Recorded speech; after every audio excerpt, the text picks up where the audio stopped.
నమస్కారం అండి.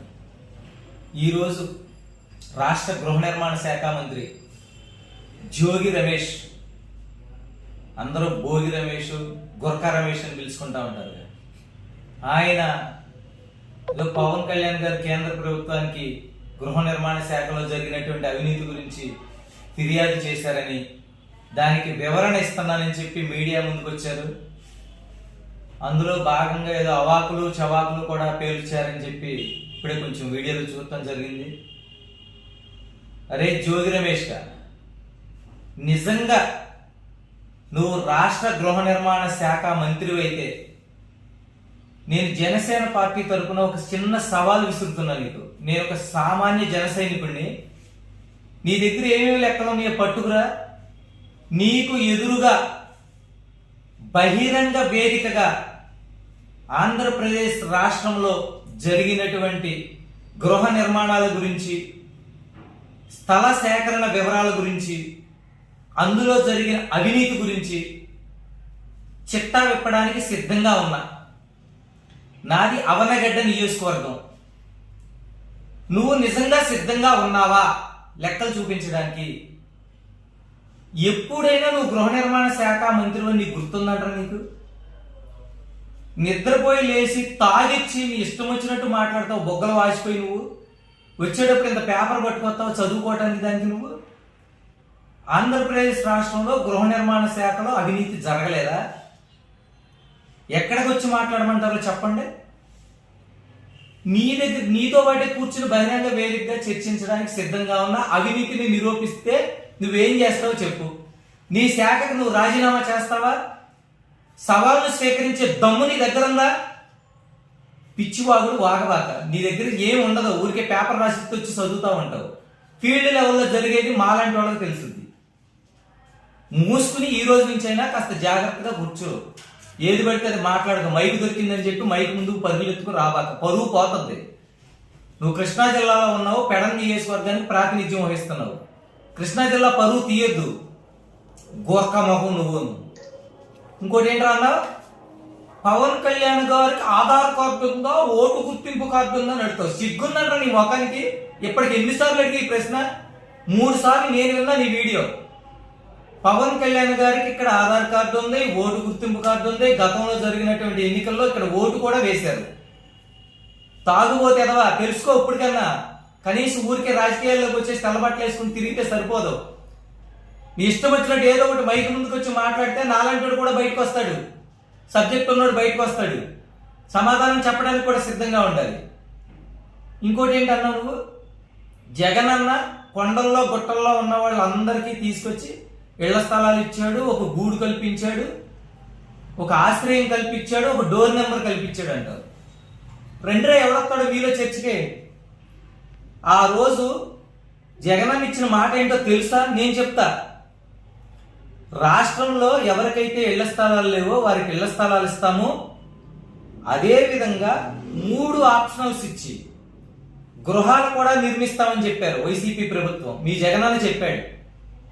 ఏమేం చెప్పాడో తెలుసా? నీకు తెలియదు. నీకు ఎందుకంటే అప్పుడు గృహ నిర్మాణ శాఖ మంత్రి కాదు నువ్వు. ఈ మధ్య నీకు పదవి వచ్చింది. మొట్టమొదటి ఆప్షన్, లబ్ధిదారులు స్వచ్ఛందంగా వారి గృహాన్ని వారు నిర్మించుకోవచ్చు. రెండో ఆప్షను, ప్రభుత్వం నిర్మించిస్తుంది. మూడో ఆప్షను, మెటీరియల్ ఇస్తుంది, లబ్ధిదారులు నిర్మించుకోవచ్చు. ఇందులో లబ్ధిదారుల నుంచి నువ్వు కట్టుకుంటావా, ప్రభుత్వం కట్టించివ్వాలా అంటే అత్యధిక శాతం ప్రజలు ప్రభుత్వాన్ని ఇల్లు కట్టించి అప్పచెప్పమని ఆ రోజు ఆప్షన్ సెలెక్ట్ చేసుకున్నారు. కానీ మీరు తూచ్చన్నారు, మేము కట్టించి ఇవ్వలేము, మీరే కట్టుకోండి అని చెప్పి కేంద్ర ప్రభుత్వం ఇచ్చేటటువంటి 1,50,000 రూపాయలు మీ జగనన్న వాడి ముత్తాత సొమ్ములాగా తీసుకొచ్చి ఇచ్చినట్టు పేరు పెట్టుకున్నాడు. దాంట్లో మీకెవరికి హక్కు లేదు దానిలో మాట్లాడటానికి. ఈరోజు ఇల్లు కట్టుకునే లబ్ధిదారుడికి ఇచ్చేటటువంటి 1,50,000 రూపాయలు కేంద్ర ప్రభుత్వానికి సంబంధించిన డబ్బులు. మీ జగనన్నకి సంబంధం లేదు, వాడి ముత్తాతకి సంబంధం లేదు, నీకు సంబంధం లేదు, నీ గోర్ఖా నేపాలుడికి సంబంధం లేదు. నువ్వు మళ్ళీ వచ్చి కబుర్లు చెప్తా ఉంటావు, నీతి కబుర్లు, ప్రతివ్రత కబుర్లు చెప్తా ఉంటావు. ఇంకోటి, ఇళ్ల స్థలాలు మీరు ఇచ్చింది ఎంత? పట్టణాల్లో 1 సెంటు ఇచ్చారు. 1 సెంటులో ఇల్లు కట్టుకుంటాడు ఎవడన్నా వాళ్ళ? గ్రామీణ ప్రాంతాల్లో సెంటున్నర ఇచ్చారు. గ్రామీణ ప్రాంతాలంటే కోడి, కుక్క, గేద అటువంటి అందరికి ఉంటాయి. ఎక్కడ కట్టేసుకోవాలి వాళ్ళు? అవి కూడా ఎక్కడ మీరు ఇచ్చింది ఇళ్ల స్థలాలు? శ్మశానాల పక్కన, కరకట్టక దిగువ, కృష్ణానదికి అంచున. మా నియోజకవర్గంలో అయితే అడ్డగోలు. నాగాయణంకోని తీసుకెళ్లి బావుదవరపల్లి దగ్గర, మోపిదేవాళ్ళని తీసుకెళ్లి ఇంకో చోట, అవనగడ్డని తీసుకెళ్లి కరకట్ట కింద. గతి లేక ఇవ్వాల్సి వచ్చింది ఆ రోజున.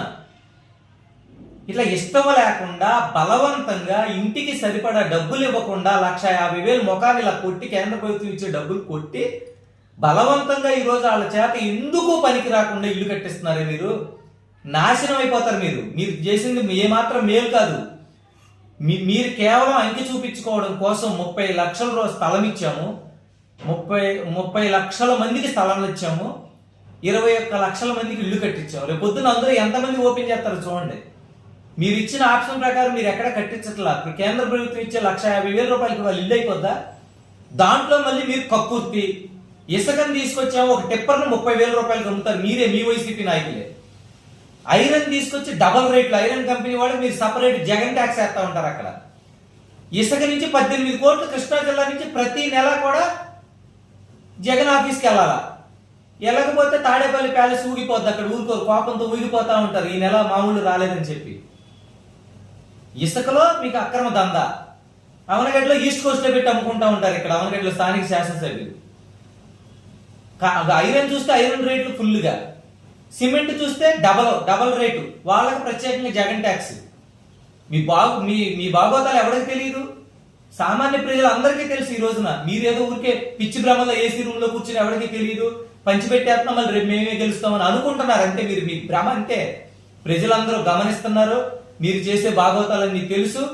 కేంద్ర ప్రభుత్వం ఇచ్చే 1,50,000 మాత్రమే ఇస్తున్నారు మీరు. మీ జేబులో డబ్బు, రాష్ట్ర ప్రభుత్వ డబ్బు 1 రూపాయి ఇవ్వట్లేదు. అదే విధంగా ఇసుకని డబల్ రేట్ పెంచేశారు. మీరే మీ జేబులు నింపుకుంటున్నారు ఇసుకని అక్రమంగా అమ్ముకుని.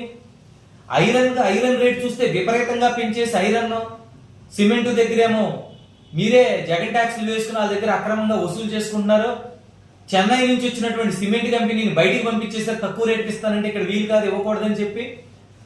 ప్రజల యొక్క రక్తాన్ని పీల్చుకు తినేటటువంటి జలగలు మీ వైసీపీ ప్రభుత్వంలో ఉన్న నాయకులందరూ. మీరు మళ్ళీ మాట్లాడతారా? మళ్ళీ చెప్తున్నాను, జోగి రమేష్ అనే నీకు అవనగడ్డ నుంచి ఒక జన సైనికుడిగా సవాల్ చేస్తా.